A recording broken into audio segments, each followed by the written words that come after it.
नमस्कार। पवित्र सावन मास की शुभकामना देते हुए आपको पता ही है कि हम द्वादश ज्योतिर्लिंग के बारे में हम एक के बाद एक आपको दिखा रहे हैं। इस श्रृंखला में आज हम बात करेंगे घृष्णेश्वर महादेव, जिसे घृष्णेश्वर या घुष्मेश्वर भी कहा जाता है, इस ज्योतिर्लिंग की कथा।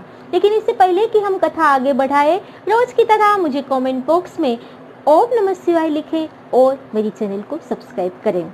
आइए जानते हैं घृष्णेश्वर महादेव का इतिहास, जो हमें ले जाता है 16वीं शताब्दी में, जहां महाराजा छत्रपति शिवाजी के दादा मालोजी भोसले ने इस मंदिर का निर्माण किया था। लेकिन 17वीं शताब्दी में आते आते मुगलों ने इस पर आक्रमण किया और 18वीं शताब्दी में महारानी अहल्याबाई होलकर ने इस मंदिर का वापस जीर्णोद्धार किया और इस ज्योतिर्लिंग को भव्य मंदिर दिया है। ये मंदिर की कथा घृष्णेश्वर जो ज्योतिर्लिंग है वो कैसे उत्पन्न हुआ, उसकी कथा हमें मिलती है शिव पुराण के कोटि रुद्र संहिता में अध्याय नंबर 32 और 33 में, जिसके अनुसार द्वापर युग में एक बहुत ही धार्मिक ब्राह्मण रहता था जिसका नाम था सुदेहु, और वो अपनी पत्नी के साथ रहता था। लेकिन पति पत्नी को एक ही चिंता थी और वो चिंता थी संतान प्राप्ति की।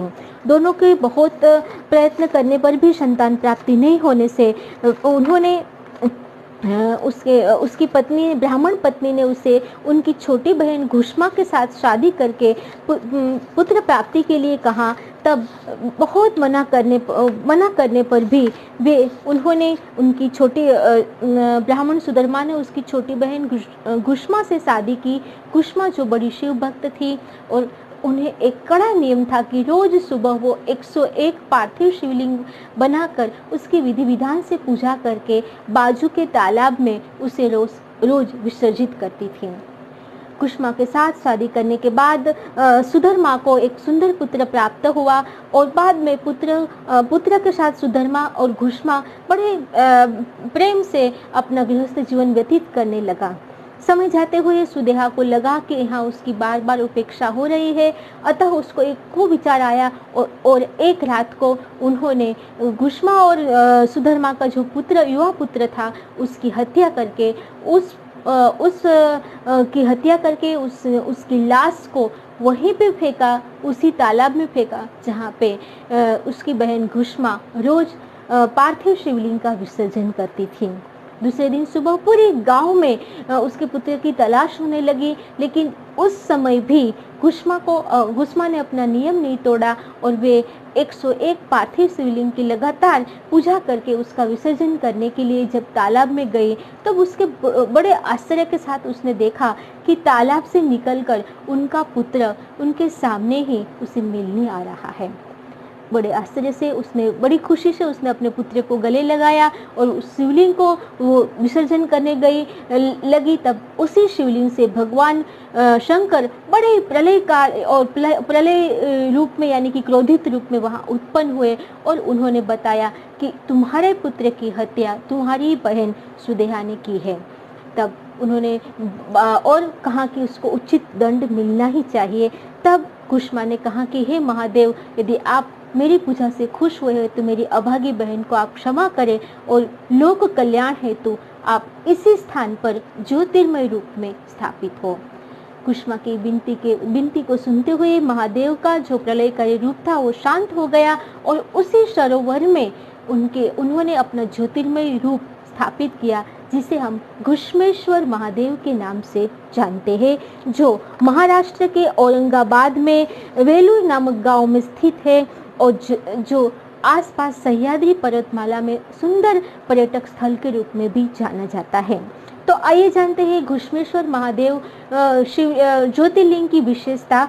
सबसे पहली विशेषता ये है कि यहाँ से केवल 500 किलोमीटर की दूरी पर स्थित है अजंता इलोरा की गुफा, जो अपनी सुंदर वास्तुकला और शिल्पकला का श्रेष्ठतम नमूना माना गया है।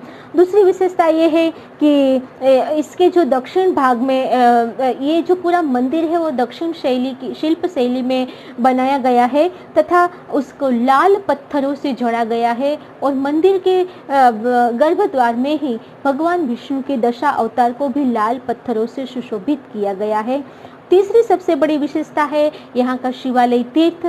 ये वही शिवालय है जहाँ पे घुष्मा रोज अपने पार्थिव लिंग को विसर्जित करती थी, जो एक सरोवर के रूप में वहाँ पे स्थापित है कि जिसमें से ही भगवान शंकर ने अपना ज्योतिर्मय रूप प्रकट किया था, जिसे शिवालय तीर्थ नाम दिया गया है।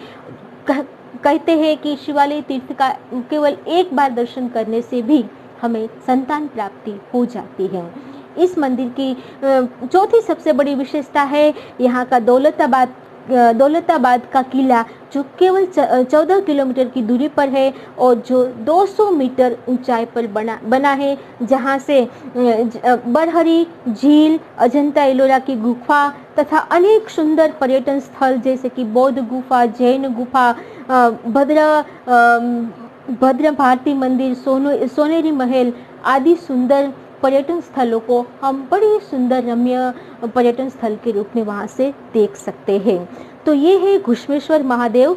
घुश्मेश्वर महादेव का दर्शन करने के लिए पुरुषों के लिए एक स्पेशल ड्रेस कोड